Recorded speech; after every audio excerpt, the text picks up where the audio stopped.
Gold కూడా పోయినా మేము మొక్కుకున్నాం ఈయనకి. మొక్కుకున్న వెంటనే మాకు అలాగే దొరికింది. ఫ్యామిలీతో కూడా వచ్చాము ఇక్కడికి మేము. Hi friends, welcome to Sikkol culture vlogs. నేను దుమ్ము ప్రవీణ్ కుమార్. నేనైతే ఇప్పుడు మన కళింగపట్నం, మీకు తెలిసే ఉంటుంది, శ్రీకాకుళం జిల్లా నుంచి 20 కిలోమీటర్ల దూరంలో ఉండే మన కళింగపట్నం పోర్ట్ అనమాట. అక్కడ మదీనా బాబా దర్గా అనే ఒక మంచి టెంపుల్ అనమాట. అది హిందువులు, ముస్లిమ్స్, క్రిస్టియన్స్ అందరూ ఆదరిస్తారు. దాని గురించి అయితే మీకు పరిచయం చేయడానికి అయితే ఇప్పుడు మేము మీ ముందుకైతే వచ్చాను. ఇక్కడ మదీనా బాబా గుడికి ఎలా వెళ్తారు? మీరు ఏమేమి చేస్తారు? క్లాత్లు, కొబ్బరికాయలు, అటుకులు, సాంబ్రాణి అన్ని తీసుకొని భక్తులు ఇలా మదీనా బాబా గుడికి వెళ్తాం. హాయ్ ఫ్రెండ్స్, ఇప్పుడైతే మనం మదీనా బాబా గుడి అనమాట, కళింగపట్నము. అది ఇక్కడ ఈమె పళ్ళు, కాయలు, కొబ్బరికాయలు అన్నీ అమ్ముతుంది అనమాట. చెట్లు, ఇలా క్లాత్, పచ్చ క్లాత్ ఇవన్నీ అమ్మే వ్యక్తి అనమాట. ఈమె చెప్తుంది ఏమిటంటే ఏ ఊరు నుంచి వచ్చినా కూడా ఇక్కడ ఆగి కొనుక్కొని ఇలా వెళ్ళాలంట. ఇదే మదీనా బాబాకి గుడికి దర్గాకి తోవ. అయితే దాని గురించి అయితే ఈమె చెప్తుంది అనమాట. ఈమె మాటల్లోనే మనం విందాం. అది ముస్లిమ్స్ కదా, అది హిందువులు కూడా వెళ్తారా? హిందువులు లా వెళ్తారు. అందుకోసమే మనకి కొబ్బరికాయలు ఇవన్నీ కూడా పట్టుకెళ్తారు అనమాట, చెట్లు ఇవన్నీ కూడా. హాయ్ ఫ్రెండ్స్, ఇప్పుడు మీకైతే అర్థమైంది కదా, మదీనా బాబా అనేది అనమాట ఒక ముస్లిమ్స్కే కాదు, క్రిస్టియన్స్, తెలుగు వాళ్ళు, మన హిందూస్, ముస్లిమ్స్ అందరూ కూడా ఆదరిస్తారనమాట ఆ దేవునికి అయితే.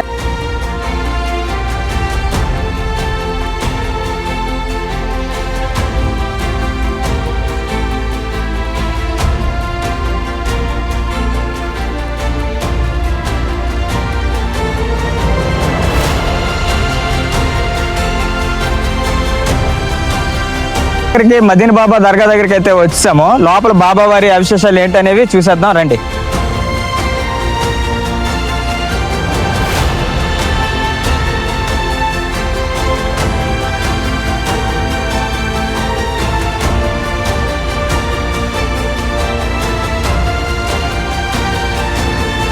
బాబా దగ్గరికి వచ్చిన భక్తులు అయితే ఫస్ట్ ఇక్కడ దర్శించుకుంటారు అనమాట. మనం తెచ్చే అగరబత్తులు కానీ, సాంబ్రాణి కానీ, ఏవి కానీ ఇక్కడ పెట్టి ఏవైనా మనసులో ఉండే కోరికలు అనేవి చెప్పుకొని ఇక్కడ ఫస్ట్ దర్శించుకొని బాబా దగ్గరికి అయితే వెళ్తారు.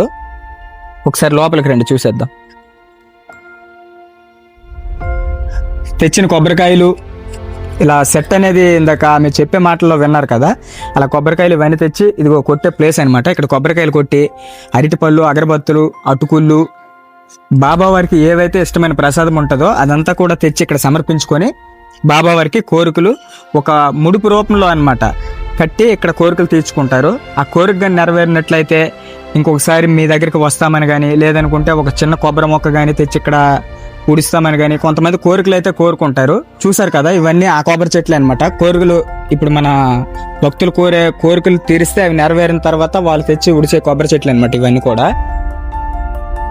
ఇది మన హిందూ సాంప్రదాయం పరంగా చూసుకున్నా కూడా కంఠస్తంభం టైప్ అనమాట స్వామివారిది. ఎలాగైతే మన గుడి చుట్టూ ప్రదక్షిణ చేస్తామో ఇక్కడ మదీనా బాబా వారి దర్గాకు కూడా ఇలాగే ప్రదక్షిణ చేస్తాం అనమాట. ఆ ప్రదక్షిణ ఒకసారి చూద్దాం ఎలా చేస్తారనేది. భక్తులైతే కొంతమంది దర్శనం చేసుకున్నాక ఇక్కడైతే విశ్రాంతి తీసుకుంటారనమాట. అవే స్వామివారి ప్రసాదాలు ఇవన్నీ కూడా ఇక్కడ ఉండే ప్రదేశం అనమాట.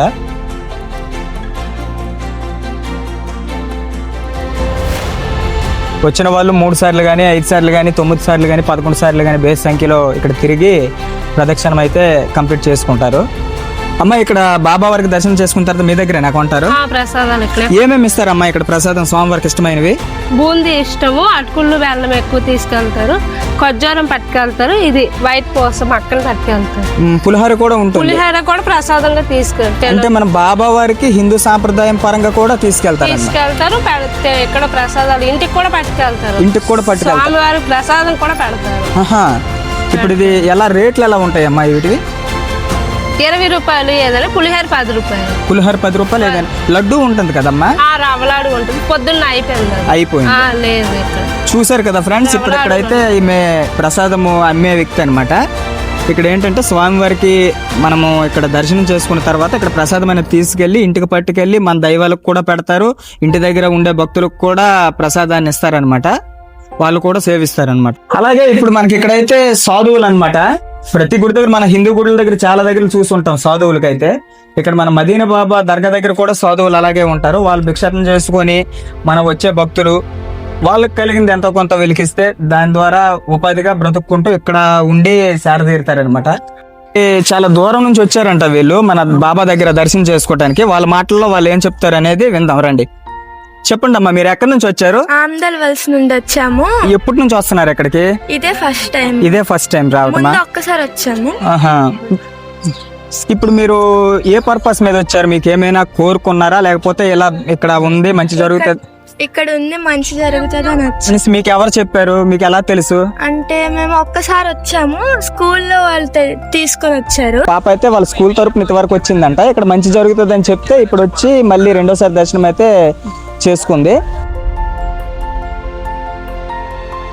కొంతమంది భక్తుల మాటల్లో విన్నాం కదా ఏం చెప్పారు అనేది, వాళ్ళ ఎక్స్పీరియన్స్ అనేది. అలాగే మళ్ళీ వేరొక భక్తులు అయితే వచ్చారు, వాళ్ళ ఎక్స్పీరియన్స్ కూడా ఏం జరిగింది, ఇక్కడికి వచ్చాక వాళ్ళు మంచి జరిగిందా లేదా అనేది వాళ్ళ మాటల్లోనే విందాం.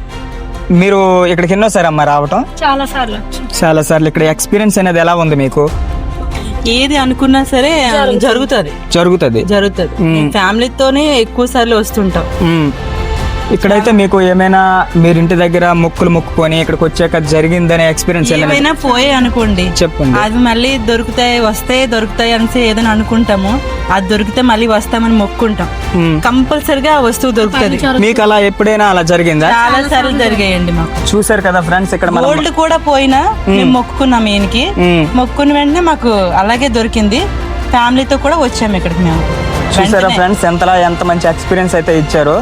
అలాంటి మన మదీన్ బాబా దగ్గరికి ఇంకా ఎంతో మంది రావాలి, అలాంటి భక్తులు చాలా మంది వచ్చి దర్శించుకోవాలని అయితే నేనైతే మనస్ఫూర్తిగా కోరుకుంటున్నాను. మీరు ఎక్కడి నుంచి అమ్మ వచ్చారు?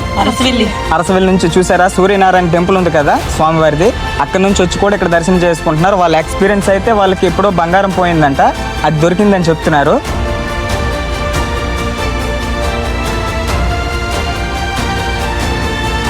మన భక్తుల మాటల్లో అయితే విన్నారు కదా బాబా గురించి. లోపల గురువు గారు అయితే ఉన్నారు, ఆయన మాటల్లో కూడా బాబా గారి గురించి తెలుసుకుందాం రండి. గురువు గారు, ఇప్పుడు మన బాబా గారు అయితే ఎప్పుడు వెలిసారు? 11వ శతాబ్దం గర్భుడి బాబు. ఇతను వచ్చినప్పుడు మా అక్క నుంచి వచ్చారు, సౌదీ నుంచి వచ్చారు. సముద్రం 7 సముద్రం తావిచ్చింది. ఇతను వచ్చి ఇక్కడ బతుకున్నప్పుడే జీవ సమాధి అయిపోయారు. ఒకటే సమాధి, 13వ సమాధి గర్భుడు ఒకటే. ఇదంతా రాయకట్టు. ఓకే, ఇదంతా రాయకట్టు. ఇక్కడికి ఎంతో మంది భక్తులు వస్తుంటారు. చాలా ఎక్కడ దూరం దూరం వస్తుంటారు. ఇప్పుడు మన ముస్లిమాన్సే కాకుండా ఇక్కడ ఒక తెలుగు వాళ్ళకే ఆడలకి దరగా ఉండదు. అవును, ప్రవేశం ఇక్కడ ఒక దరగాకి ప్రవేశం ఉంది ఆడలకి, లోనికి రావడానికి. చాలా మంది వస్తారు, అనుకున్న కోరికలు నెరవేరుతుంటే భక్తుల గురించి, జాబ్ గురించి, పిల్లల సంతానం గురించి, వీటి గురించి, అన్ని గురించి వస్తుంటారు. ఈ మొత్తం 7 అందం వీళ్ళు. గురువు గారు, ఇప్పుడు చాలా మంది దెయ్యాలు పట్టాయి అవన్నీ కూడా చేస్తాం ఇక్కడ, అవన్నీ కూడా తొలగుతాయి. వచ్చిన వాళ్ళకి ఆగి అది వేస్తుంది. చూసారు కదా, ఇదైతే మన శ్రీకాకుళం నుంచి 20 కిలోమీటర్ల దూరంలో ఉండే కృష్ణపట్నం దగ్గర మన మదీన్ బాబా రాకుండా ఉండరు. ఇక్కడికి ఎవ్వరు కూడా రాకుండా అయితే ఉండరు. గురువు గారి మాటల్లో చూడండి, ఇది 11వ శతాబ్దంలో స్వామివారు జీవ సమాధి అయితే అయిపోయారంట. బ్రతుకున్నప్పుడు జీవ సమాధి అయిపోయారు. ఆయన బ్రతుకుంటుండగే జీవ సమాధి అయ్యాయని ఆయన మాటల్లో అయితే వింటారు. 7 అందములు వీళ్ళు. 7 అందము అందరిని పెద్ద ఇతను. ఈయన పెద్ద. ఇతని పేరు అసలు పేరు సయ్యద్ మీర్ మహమ్మద్ బిన్ ముస్తఫా అలీ. కలీం మద్ అని పిలుస్తారు. అందరి పేరు పెళ్ళారు కాబట్టి కలీం మద్ అని పిలుస్తారు. అప్పటి నుంచి పాత కొప్పరం నుంచి 11వ శతాబ్దం నుంచి అటుకులు బెల్లం ఇస్తారు. వైశాఖ మాసంలో ఖాళీ ఉండదు. మీరు తెలుసుకోబోయి వైశాఖ మాసం వచ్చారా? మీరు ఎవరైనా తాత గారు వచ్చారు? మీరు వైశాఖ మాసం వచ్చారా? ఎప్పుడైనా వైశాఖ మాసం వచ్చారా? అడగండి, ఏదైనా మొక్కుకుంటే అవుద్ది కంపల్సరీ. మీరు వెళ్ళి ఆ పాదాలు మొక్కుకొని వెళ్ళాలి. అది మొత్తం 7 అందం వీళ్ళు. అది మీ తోచిందే. గురువు గారి మాటల్లో అయితే చూసారు కదా ఆల్రెడీ. ఆయన అన్నట్టు నిజమే, అసలు ప్రతి రోజు కూడా ఇక్కడ ఖాళీ అయితే ఉండదు బాబా గారి దగ్గరికి. చూసారు కదా ఒకసారి భక్తులు ఎంతమంది వస్తున్నారు. అసలు ఖాళీ అనేది ఉండదు అనమాట. ఇక్కడ ఆల్రెడీ వచ్చి దర్శించుకొని ప్రసాదాల రూపంలో స్వామివారిని దర్శించుకొని, అలాగే వాళ్ళకి వచ్చే కష్టాలని తాయెత్తు రూపంలో కట్టుకొని, మాకు ఈ తాయెత్తును కట్టుకుంటే ఎటువంటి కష్టం అనేది ఉండదని చెప్పి భక్తులు తీసుకెళ్తుంటారు. ఆ తాయెత్తుల గురించి కొంచెం చెప్తారా స్వామి? గాలి, పేడ, చిల్లంగి, నరగోల, కొందిష్టి బాబు రక్షలు అవి 50 ఉంటాయి, 100 ఉంటాయి. అవలు తోచి వాళ్ళకి ఇక్కడ డిమాండ్స్ ఉండవు. మొత్తం 7 అందరం పెద్ద ఎత్తున. ఒక వైజాగ్, విశాఖ, మదీనా, బొంబాయిలో హాజిల్లీ, భయవరం, అనకాపూర్, అన్షర్ బాబా, నారాయణపట్నం, షరీల బాబా, అందరికన్నా పెద్ద ఇతను. రంజాన్ నెల చంద్రుక 16 రోజున ఇతనికి ఉరుసు చూపిస్తాం. ఉరుసు వద్ది మా సాయి ఉపాసం ఉంటారు కదా. అవును, ఆ నెలలోనే చంద్రుక 16 రోజున ఒరిజినల్ సమయం చూపిస్తాం. ఈ క్లాత్ తీసి మా కొత్త క్లాత్ దిక్కుతుంది. ఓకే, మాది అప్పుడు వచ్చిన అందరికీ స్వామి అది రంజాన్ నెల రంజాన్ నెలలో అయితే చంద్రిక ఇప్పుడు 16 చూసారు కదా, అటు చూసారు కదా పచ్చని క్లాత్ ఉంది కదా స్వామివారి జీవ సమాధి పైన, ఆ క్లాత్ అనేది రిమూవల్ చేసి మళ్ళీ ఆ రోజున మాత్రమే దాన్ని మళ్ళీ కొత్తగా క్లాత్ అనేది అందరికీ దీని మీద చూపిస్తాం. ఎక్కించి అందరికైతే వాళ్ళ ఎవరైతే ముస్లిమాన్స్ వాటిని ముఖ్య వాళ్ళు ఉంటారో వాళ్ళు సాయిబులు కాదు, తెలుగులో మన వాళ్ళు వచ్చినా కూడా అందరిని కూడా భోజనం ఉంటాయి. నుంచి 4 గంటలు స్టార్ట్ చేస్తాం. ఓకే, ఉదయం మధ్యాహ్నం భోజనం ఉంటాయి, రాత్రి వరకు చూపిస్తాం. ఒక సాయంత్రం 4 వరకు చూపిస్తాం సింగిల్ క్లాత్ తోనే. ఓకే, అసలు ఒరిజినల్ సమ్మ చూపిస్తాం. ఓకే. తర్వాత మా క్లాత్ మెసిద్ ఉంది, ఎదురు మెసిద్ ఉందా, అవును, పేదల మంది ఉందా, అక్కడ మా క్లాత్ వస్తుంది. ఆ క్లాత్ చెక్కిన తర్వాత మీరు క్లాత్ ఇయ్యాలి. ముందు మాది అక్కడ ఇంకెవరి క్లాత్ ఎక్కించాం. ఓకే, వైట్ క్లాత్ ఉంటది, మా దాంట్లో వైట్ క్లాత్ ఉంటది.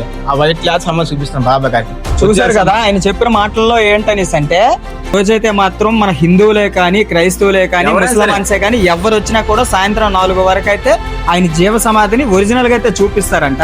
అది కూడా దానిపైన వైట్ క్లాత్ అనేది అయితే ఉంటుందంట దానిపైన. దాన్ని రిమూవల్ చేసి ఈ పచ్చ క్లాత్ ని ఆ రోజు వాళ్ళు క్లాత్ పడాక ఎవరైనా దానిపైన క్లాత్ అయితే కప్పవచ్చు అనేసి ఆయన మాటల్లో చెప్తున్నారు. ఓకే స్వామి, చాలా థ్యాంక్స్ మీ గురించి అయితే దీని గురించి తెలుసుకున్నందుకు.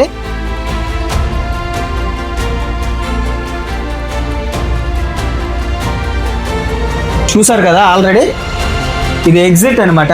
అంటే మనం బయటికి వెళ్ళిపోయే తోవ మదీనా బాబా దగ్గరకు వచ్చి ఇలా బాబాలు ఎంతో మంది జీవ సమాధులు అయితే ఇలా ఉంటాయి అనమాట. ఇక్కడ చూసారు కదా, అది మెయిన్ పెద్దవాడు అన్నారు కదా ఇప్పుడు స్వామి వారు చెప్పే దాంట్లో. పెద్దవాడి అంటే బాబా వాళ్ళు పెద్ద బాబా సమాధి అన్నమాట. అందులో అలాంటి ఇంకో బాబా సమాధి అన్నమాట. ఇక్కడ ఇది ఎగ్జిట్ అన్నమాట, మనం బయటికి వెళ్ళిపోయే తోవ.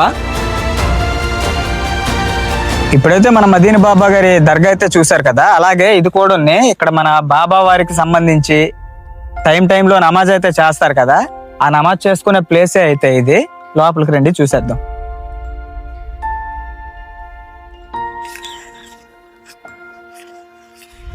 కిరాఫ్ మజీద్ అంట ఇది. మజీద్ నుండి బయటకు వచ్చేటప్పుడు దువా. మరి మనకైతే ఉర్దూ ఇస్లాం ఈ భాష అయితే మనకు రాదు. బిస్మిల్లా ఇర్రహ్మా నిరాహిం హల్లాహుం అన్నీస్ అల్కమిస్ పబ్లిక్ హతిక్ అనేసి ఏదో మన ముస్లమాన్ లాంగ్వేజ్ లో అయితే ఉంది, తెలుగులో రాసి. అయితే సాయంత్రం పూటలో వచ్చేటోళ్ళకి కొంతమందికి ఇంటికి వెళ్ళేటప్పుడు అసౌకర్యం, అంటే వెళ్ళేటప్పుడు ఇబ్బందులు ఉంటాయి కదా, వెళ్ళేదానికి అవ్వక అలాంటి వాళ్ళకి లోపల ఉండటానికి వాళ్ళకి ఉండటానికి వసతి గృహం అనేది కూడా ఏర్పాటు ఉంటుంది. వాళ్ళ కోసం బాత్రూమ్ అంటే మరుగుదొడ్ల స్పెషాలిటీ కూడా ఉందన్నమాట. స్నానపు గదులు ఇవన్నీ అవి చూసేద్దాం రండి. అదే మరుగుదొడ్లు అనమాట. వచ్చి దూరం నుంచి వచ్చే వాళ్ళు ఏమైనా ఇక్కడ వెళ్ళే పరిస్థితిలో లేనప్పుడు వాళ్ళకి అక్కడ ఉండేదానికి వసతి గృహంలో అయితే అందులోనే ఏర్పాటు చేశారనమాట. ఇక్కడ మరుగుదొడ్లు స్నానపు గదులు ఇవన్నీ ఇందులో ఉన్నాయి. చూసారు కదా ఫ్రెండ్స్, మన సిక్కోల్ కల్చర్ వ్లాగ్స్ లో ఇలాంటి మరెన్నో వీడియోస్ అయితే మీకు నేను పోస్ట్ చేస్తాను. ఇలాంటి వీడియోస్ మీకు కావాలి అనుకుంటే, ఇలాంటి మన బాబా మన శ్రీకాకుళంలో ఉండే అవిశేషాలు ఇలాంటివి ఏవైనా మీకు నేను కంప్లీట్గా నేను చూపించాలి అనుకుంటే నా ఛానల్ అయితే సపోర్ట్ చేయండి, సబ్స్క్రైబ్ చేయండి, లైక్ చేయండి. మీకు నచ్చిన వాళ్ళకి బాబా వారి మదీనా బాబా దర్గా గురించి ఎవరైనా మీకు అడిగిన వాళ్ళకి షేర్ అయితే చేయడం మర్చిపోకండి. Bye friends.